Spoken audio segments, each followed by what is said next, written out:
Hola mis hermanos, ¿cómo están? Vamos a prepararnos lo que va a ser la sección de Busquemos Perlas Escondidas de la semana del 2 al 8 de octubre. Bueno, como es de costumbre, pues vamos primero respondiendo la pregunta y para esto vamos a leer lo que dice el texto de Job capítulo 1, el versículo 10. Vamos a buscar Job capítulo 1, el versículo 10. Y ahí dice: ¿no has puesto tú un cerco protector alrededor de él y de su casa y de todo lo que tiene? ¿No has bendecido el trabajo de sus manos y su ganado se ha esparcido por toda la región?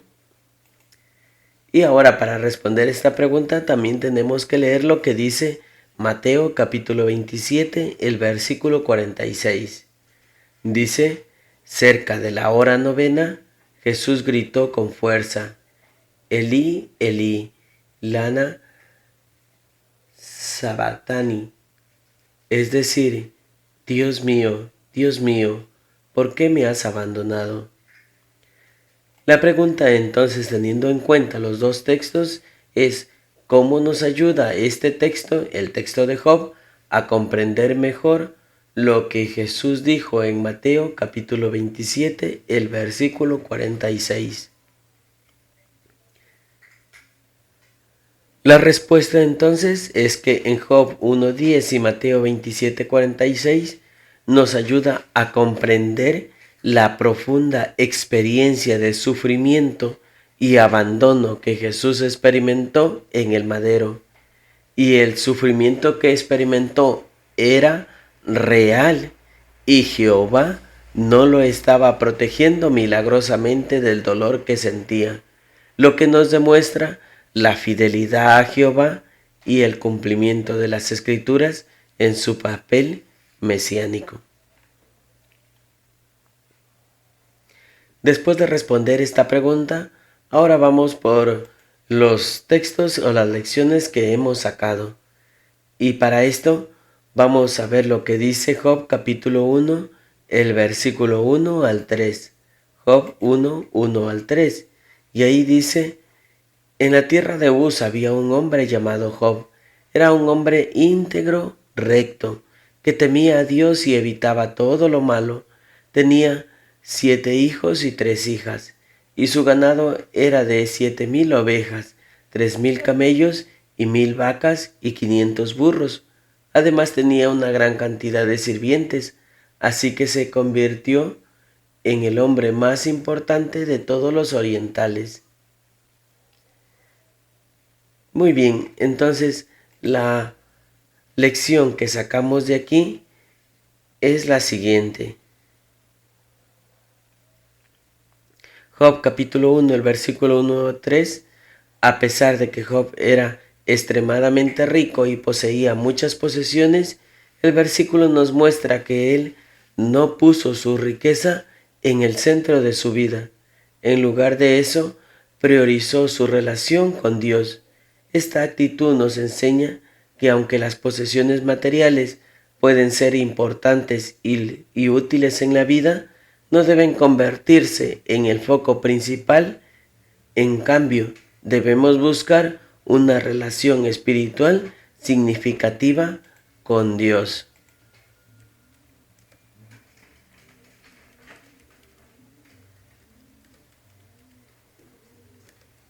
Ahora vamos a la siguiente pregunta.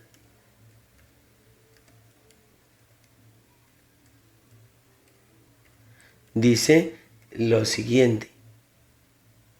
Primero vamos a leer lo que dice Job capítulo 1, el versículo 5. Job 1, 5.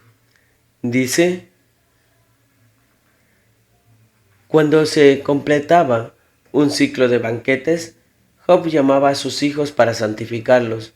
Madrugaba y ofrecía sacrificios quemados por cada uno de ellos, pues decía: quizás mi hijo haya pecado y maldecido a Dios en su corazón.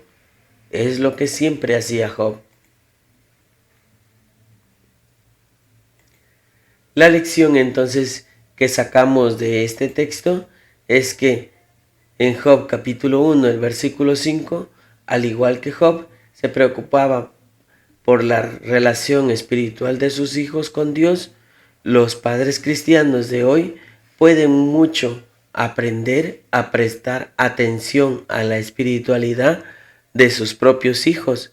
Esto implica estar atento a sus necesidades espirituales y estar dispuesto a guiarlos y a apoyarlos en su crecimiento espiritual. Ahora vamos por el texto de Job, capítulo 1, versículos 7 y 8. Job 1, 7 y 8. Dice: Entonces Jehová le preguntó a Satanás: ¿De dónde vienes? De recorrer la tierra y de andar por ella. Le contestó Satanás a Jehová. Y Jehová le dijo a Satanás: ¿Te has fijado en mi siervo Job? No hay nadie como él en la tierra. Es un hombre íntegro y recto, que teme a Dios y evita todo lo malo.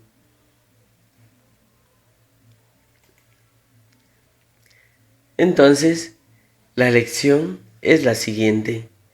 En Job capítulo 1, el versículo 7 al 8, este texto nos muestra que existen fuerzas espirituales adversas, como Satanás, que pueden estar interesadas en alejarnos de Dios o tentarnos hacia el mal.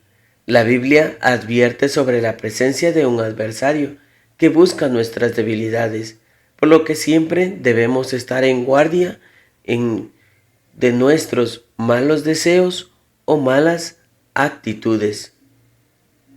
Y podemos añadir, para que Satanás no se aproveche de estas.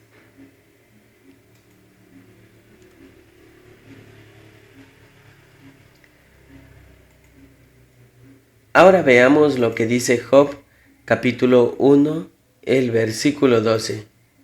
Job 1, 12. Jehová entonces le dijo a Satanás: Mira, todo lo que tienes está en tus manos, pero a él no lo toques. Con eso Satanás salió de la presencia de Jehová. ¿Qué aprendemos de esto? Bueno, en Job capítulo 1, el versículo 12, este versículo destaca la soberanía de Dios sobre las cosas. A pesar de la actividad de Satanás y las pruebas que Job enfrentará, Dios mantiene el control supremo. Dios establece límites precisos a lo que Satanás puede hacer, lo que nos demuestra que nada sucede sin el conocimiento o permiso de Jehová.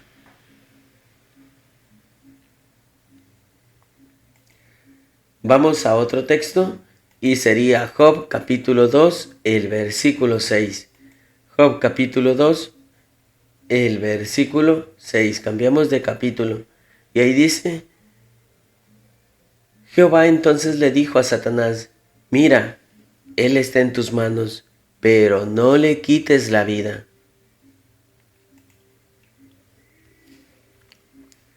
La lección es que en Job capítulo 2, el versículo 6, a pesar de las pruebas extremadamente dolorosas que Satanás inflige a Job, Dios confía en que Job mantendrá su integridad y su fe en Dios. Esta confianza refleja la relación cercana y la fidelidad de Job hacia Dios antes de las pruebas.